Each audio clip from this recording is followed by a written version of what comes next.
Dans ce quatrième épisode de notre débriefing de la première moitié de saison de F1 2023, Jean-Louis Moncey nous parle de Mercedes qui semble maintenant tourner vers 2024 et évoque le renouvellement du contrat de Lewis Hamilton. On en vient maintenant à Mercedes. On était habitué depuis 2014 à cette grosse équipe, la grosse machine qui faisait pratiquement jamais d'erreurs et qui était hyper performante. On a vu cette semaine à Spa qu'il y avait le retour du porpoising. Alors, quand ils analysent les données, ils ne comprennent pas encore exactement ce que ça vient des réglages parce qu'ils n'ont pas eu le temps de régler la voiture vendredi parce qu'il pleuvait. Est-ce que ça vient des nouveaux pontons? On sent que c'est plus la même grosse machine que dans les années 2014, 2018, 2020. Et ça se sent pas sûrement sur les performances en piste, mais aussi que lorsqu'on regarde les arrêts au stand, leurs arrêts, ils sont ils perdent 7 dixièmes en moyenne sur les arrêts de Red Bull. Il y a des problèmes de communication entre... J'ai vu Verstappen, oui, c'est vrai. Oui, oui, Ouais. oui, oui, oui, Il y a oui, des oui. problèmes de communication entre Hamilton, Russell, ils se gênent en piste, en qualif à Barcelone, à Spa. On sent qu'il y a quelques grains de sable dans la mécanique. Alors, d'ailleurs, il faudra remettre ces stats à la fin de notre entretien pour que les gens voient bien, parce que tout le monde n'a pas Twitter. Elles sont importantes. Ça, c'est vrai. Alors, moi, je dirais que c'est plutôt par décontraction.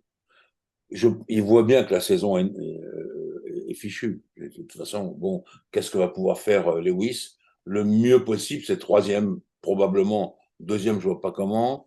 Il y a Ferrari aussi qui est là. Donc, je pense que tout ça, c'est un peu passé. Alors, effectivement, il manque le stratège, Wells, ce que j'aimais beaucoup, c'est vrai, mais bon, on peut pas lui reprocher d'être parti rien.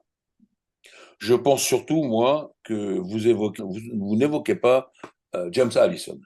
Et le retour d'Allison, il a été fait pour cette voiture-là, pour l'arranger un peu, mais il a été fait surtout pour se mettre dans les plans de la voiture de 2024.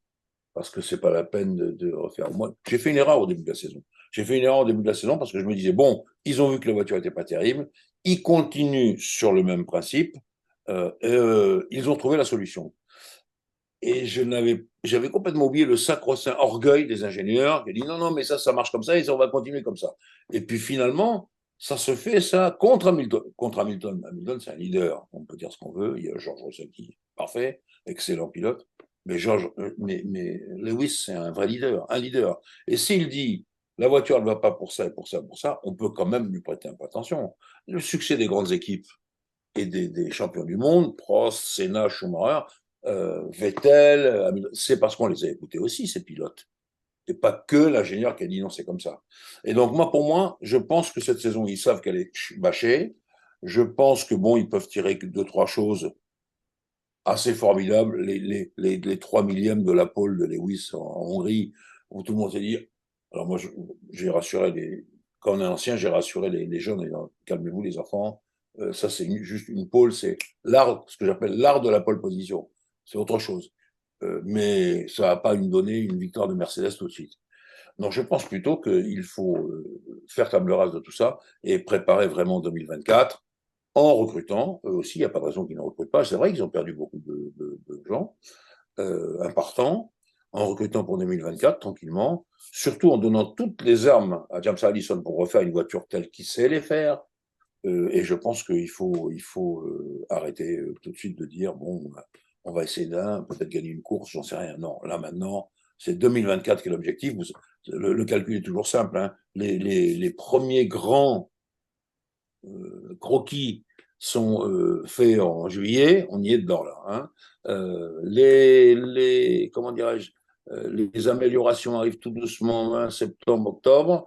Et là, il faut à un moment donné, on gèle tout. Et puis, il faut commencer à fabriquer les pièces. Donc, on est en plein dedans. Et donc, je pense que Allison, il est là-dedans, plutôt que dans cette voiture, qui n'est pas la sienne, qu'il essaye un peu d'arranger, parce qu'il faut quand même essayer de faire des choses. Mais je pense qu'il est sur 2024. Lewis n'a toujours pas re-signé. Est-ce que vous croyez aux histoires, l'histoire officielle qui dit que c'est des petits détails à régler, etc.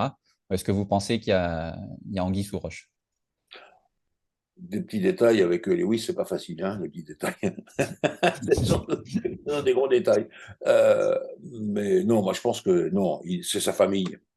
Alors bien sûr qu'il y a toujours le spectre de Ferrari qui peut recruter une star pareil, ça pour Ferrari. C'est le type même du pilote star que la Scuderia peut recruter. Lewis, il n'y a pas autre chose. Mais je pense que pour l'instant, il reste. Moi, je ne crois pas aux petites choses.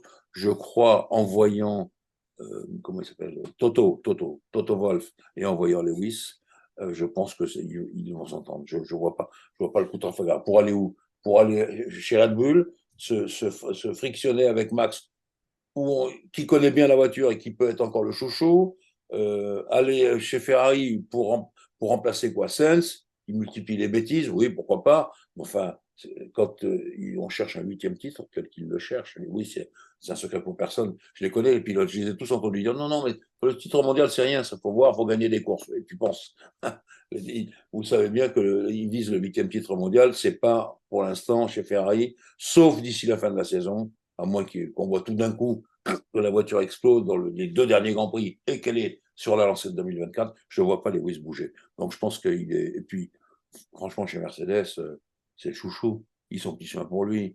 Même s'il y a Russell, c'est Lewis. Il fait un peu ce qu'il veut, tout ça. Et ça, quand même, c'est pour un pilote du calibre d'un septuple champion du monde, ça joue.